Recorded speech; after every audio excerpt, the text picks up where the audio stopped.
call to order the Friday, January 11th, 2019 City Council meeting, and this is a special meeting at noon. The first thing is Pledge of Allegiance, so please join me. I pledge allegiance to the flag of the United States of America and to the republic for which it stands, one nation, under God, indivisible, with liberty and justice for all. Roll call, please. Okay. Albertson? Here. Bueller? Absent. Danforth? Here. Lallam? Here. Manti? Absent. Roby? Here. Solom? Here. Thorson? Absent. Vilhauer? Here. And Y? Absent. Thank you. All right. Thankfully, we have a quorum, so we can move forward. The first item on the agenda is public comment. Is there anyone who cares to speak? Seeing none, I'll move on. Second item is approval of the agenda. Is there a motion second for approval? So moved. Moved by Vilhauer. Second by Lallam. Any discussion? All in favor signify by saying aye. Those opposed signify by saying nay. Motion carries. Item 3 is resolution number 19-02, approving the settlement of the collective bargaining negotiations between the City of Watertown and Local Union 2488 of the American Federation of State, County, and Municipal Employees, AFL-CIO. So look for a motion second for approval. Second. By Roby, second by Albertson. And I would like Matt Roby to explain. Thank you, Mayor. First, at the outset, I just wanted to publicly thank the unions, all three of the unions, the police, fire, and AFSCME, on behalf of Kristen and Audra and I, for the collegial process that we went through the last 4 months. We certainly had disagreements, of course, but it was amicable. We had amicable ways to solve those disagreements, and we got through the process, and here we are. So. With that, I also, first, before we get into each individual contract, I just wanted to have Kristen touch on again what was agreed to with the Health Insurance Committee, because that is consistent throughout all three contracts. That was previously approved by council, but it's also in the union contract, so I just wanted her to remind the council what we did agree to as far as the health insurance plans and payments from the city. Okay. Thanks, Matt. Okay. To go over what Matt said, each of the contracts that we have, the three different unions, does spell out the insurance committee. That's a process that's in there for each one of them. And we did do that going in before these were even kind of completed. During that process, this was the year that we determined to go from the 2-tier to the 4-tier. So in each one of these, you will see it's the breakdown of the 95% city contribution to the single and then the 75% contribution for the employee plus child, employee plus spouse, and then the family coverage. And that's for the $3,000 deductible plan. And for the $1,500 deductible plan, the city will remain at the dollars that are that go along with the 3,000 plan. So that one didn't have the percentage breakdown. The other thing that we did change in each one of the union contracts was the amount that the city contributes to the retiree insurance. There again, we had to go for the 4-tier, being as we've only ever been on the 2. So it used to be $62.50 is what the city contributed to a single plan and $200 to a family. So we kind of met in the middle. So the retiree only, which is the single, the city will contribute $60 a month. The retiree plus spouse will be $140 a month. Retiree plus children would be $120 a month, and then the family coverage still will be the $200. So we basically stayed right in where we were, but we allowed for there to be the extra additional coverage labels. So that's, like as Matt said, that will be consistent through all three of these agreements. So thank you. Okay, then with that, we'll move back to the current agenda item, which is the AFSCME contract. I'm just going to go through and touch on a few of the kind of the more substantive points that we agreed to with the union. There were many house cleaning and cleanup type items that were done this time around. Audra put in many hours going through and kind of trying to clean things up, as well as Kristen the last couple days, especially with some formatting issues. We wanted them to all look real consistent. But anyway, so with Ask Me, we are proposing a new 3-year agreement that would be effective. That would be will take effect January 1st, 11 days ago, and will expire December 31st, 2021. A couple of items to point out here. We did agree to extend the permissible uses of family sick leave from 56 hours to 80 hours. We did, and this is an item that's also consistent amongst the 3 unions. We have agreed with the three unions to rearrange a little bit the sick leave bank request process. So sick leave bank requests coming from the unions will no longer come to the council. But with for exempt employees, the current process of requesting that of the council is still in place until we would, if and when we would change the personnel policy in the future. So, with Ask Me, there is a procedure now that they would fill out a form to request a sick leave bank. Committee of 2 management, 2 union, and HR would make the determination as to whether or not that would be approved. Kristen already touched on the health insurance. We did agree with Ask Me to provide a 3% wage increase for 2019 and a 2.5% increase in 2020, a 2.5% increase in 2021. One item that we were able to agree to with all of the unions is to allow for some wiggle room when hiring new employees. Previously, employees had to start at grade and step. At step 1 of the grade that they're hired into, and there's been some issues with being able to offer a sufficient salary for new employees. So we were able to get some wiggle room on that issue. It looks like with Ask Me, we agreed to no higher than step 3 is what we agreed to with them. And it allows some discretion on the department head's part in making those management decisions. We did agree, and this is also consistent amongst the contracts, to increase longevity pay from $525 per month to $575 per month. The longevity pay, as a reminder, kicks in after you've been with the city 5 years, and then increases every year thereafter as long as you're employed with the city. And other than that, unless Kristen or Audra believe I'm missing something of significance in the Ask Me contract, that kind of is the highlights. If you have any specific questions, we'd be glad to answer them. Councilman Danforth?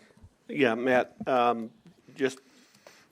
you had mentioned the new hires can come into as high as a step 3 within a pay grade. Correct. How many steps are there in a pay grade? Are they each pay grade have the same number of steps? Yes. And how many steps are there in? Yeah, 30. There's 30? 24 or 30? I think there's 30. 30 steps. It's 30, attached. yep. Yeah. Okay, so here's a question I've got, and I know that I believe this has hindered us in the past, but I'm going to ask the question. Certainly, pay grade 3 or step 3 is better than step 1, but when we look to hire a person that has a much higher level of experience coming into the job, aren't we hindering our ability to hire experienced people? Absolutely. Now, keep in mind these are only for union positions. So if we're seeking to hire somebody from outside of the union into a management level position or a supervisory position, currently it's from steps 1 to 7 or higher with council approval.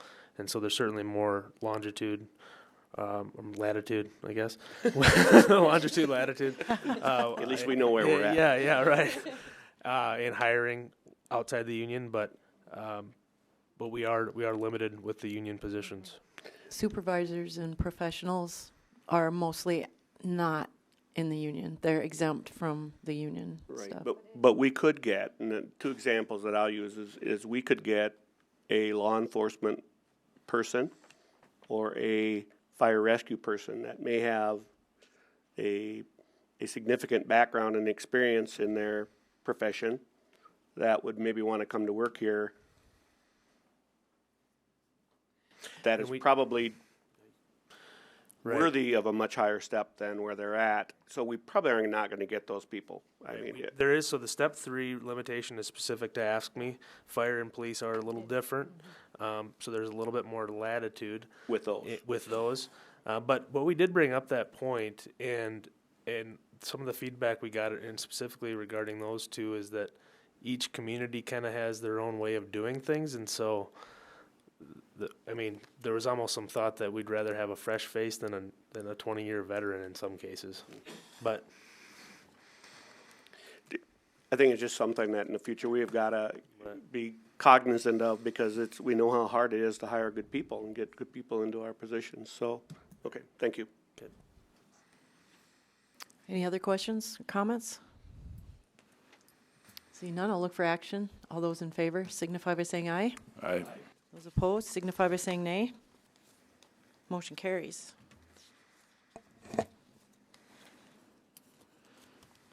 Item number 4 is resolution number 19-03, approving the settlement of the collective bargaining negotiations between the City of Watertown and the Watertown Police Officers Association.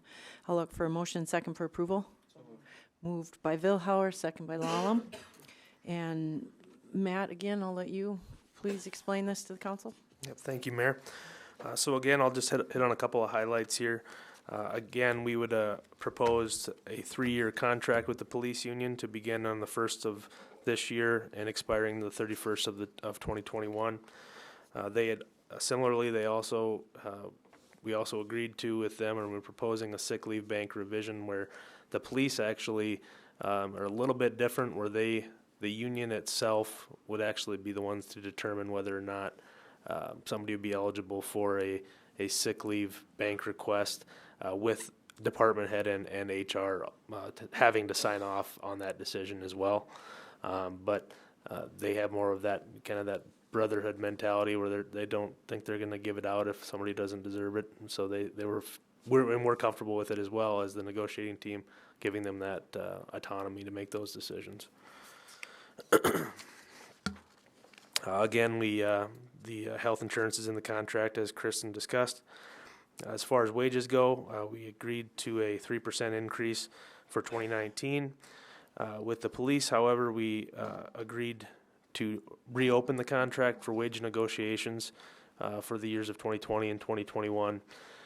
There was a lot of discussion, regarding our upcoming wage study that we're going to be completing, wage benefits and job classification study, and the police are willing to, not set a floor for 2020 and 21. So once the wage study is complete, we'll begin discussions with the police and the fire as well. The Ask Me chose to lock in those rates, but with the police and fire, we'll begin discussions again, depending on the outcome of that wage study. Again, in regards to hiring, they did agree that previous law enforcement experience can be taken into consideration with new hires. As far as the exact allowance, maybe Kristen can pull that up. Okay, for the police, when it comes to just because we were kind of talking about that, so they have in their contract that they can go up to a step 2, that's a 2%, if they are South Dakota certified and not yet working. So if they've received the certification from the state but not yet working in law enforcement, that'd bring them to a step 2. Step 3, which would be a 4%, would be that they are a South Dakota certified officer and they've been working with an agency for up to 2 years. And then a step 4, they would be a South Dakota certified officer working with an agency from the 2 to 5 year range. And then the max would be the 8%, and that would be if they are a state certified officer and they have 5+ years of experience. So that's how the police department agreed to allow for more movement of a new hire. Was that step 5 for 8 years? Yeah, it would be and that's the max. For not 8 years, 5 years Yeah. and over. So Yep. maximum of 5 8%, which would be step 5, Yep. for 5+ years of service okay. as a law enforcement officer. Got it. And as a point of reference too, I see we do have a kind of an example in there. LATI graduates come out as certified law enforcement officers, so they could start at a step 2 if they have no experience. And I will point out too that it does spell out that they have to be South Dakota state certified. Each state has their own type of certification, so this would require that they have become South Dakota certified. And the last item I point out here is the longevity pay again that we also agreed to with the police, that would go from $525 per month to $575 per month. That starts after 5 years of service with the city. Any specific questions on the police? Councilman Holland? What does it take to become certified in South Dakota? I mean, is that a difficult challenge, or is? Well, they can go to LATI, that program, they come out of that with certification. Or if you are off the street, no other education, and we hire you, we send you to Peer for the 12-week certification program, law enforcement training program, and they come back. So it is a pretty in-depth to get to that level. Okay. Right. That's all I need to know. Anyone else? Other questions? All right, I'll look for action. All those in favor signify by saying aye. Aye. Those opposed signify by saying nay. Motion carries. Item 5 is resolution number 19-04, approving the settlement of the collective bargaining negotiations between the City of Watertown and the local union 1724 of the International Association of Firefighters, representing the Watertown Fire Department. I'll look for a motion second for So approval. moved. Moved by Albertson. Second by Lallam. And Matt, please explain this one. Yep, thank you, Mayor. Again, we are proposing a 3-year contract. With the firefighters, one item that's a little different here, they wanted something in the contract, and we agreed to it with the consent of the department head, with the fire chief as well, that we provide for 2 usable sets of bunker gear per firefighter.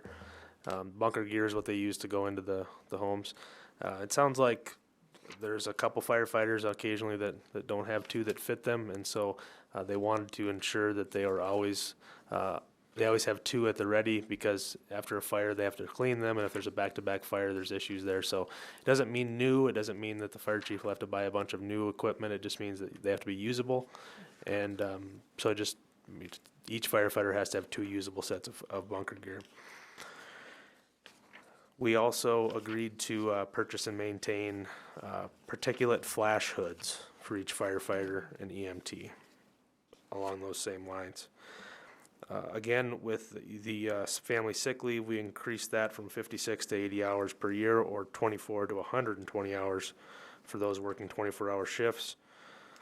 We did some clarification in all 3 of the contracts in regards to how we pay out our sick leave when people retire. There's kind of been some questions and changes recently as far as the South Dakota retirement system goes, of special, early, regular retirement, all those types of things. So we had some discussions on all 3 contracts regarding that and when we pay out our sick leave and when we don't. And so particularly with the firefighters, they asked and we agreed to have a minimum of years service with the city. So you have to have at least 10 years service with the city, as well as be eligible for retirement, in order for us to pay out the any unused sick leave as a payment upon that retirement. Again, they established a separate procedure for the sick leave bank, similar to the procedure established for Ask Me, I believe, right? Mm-hmm. Yep. Okay, and then the insurance, again, as far as wages, we agreed to a 3% increase with the firefighters as well, and we also agreed to reopen the contract for wage negotiations similar to the police department. Unique to the firefighters and the firefighters and paramedics, we did increase the paramedic pay from $2,264 annually to $3,000 annually, taking effect on January 1st of this year. And that will remain the same throughout the 3 years of the contract unless there are changes consistent with the wage study. And finally, on the longevity piece, we did also agree with them to increase the longevity pay from $525 to $575. Any particular questions on the firefighters? Councilman Danforth? More of a comment than anything else. It seems like as we have periodically go through these union contracts, items come up that are agreed to, and then two examples I'm going to use is the turnout gear and the particulate hoods, that I'm bothered by the fact that those are not handled in the budget process, because both of those items in my mind are necessity items for them to most effectively do their job safely. I would hate to see them not bringing these things forward as they're identified and needed and waiting for contracts. It just seems to me like there are certain things historically that I've seen that, you know, maybe a uniform or something that really is more of a nicety and a want than it is a true need.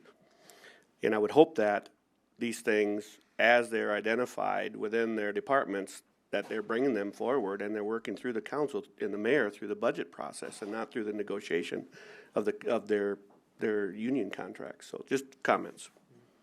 Kristen? I will comment on that. In this, I think the reason this was put in is just so that the usable is there, but I don't think there has been any concerns. I do believe that Chief Crayons has it pretty spelled out in the rotation. They kind of have a lifespan of the turnout gear does, and I know he kind of has that.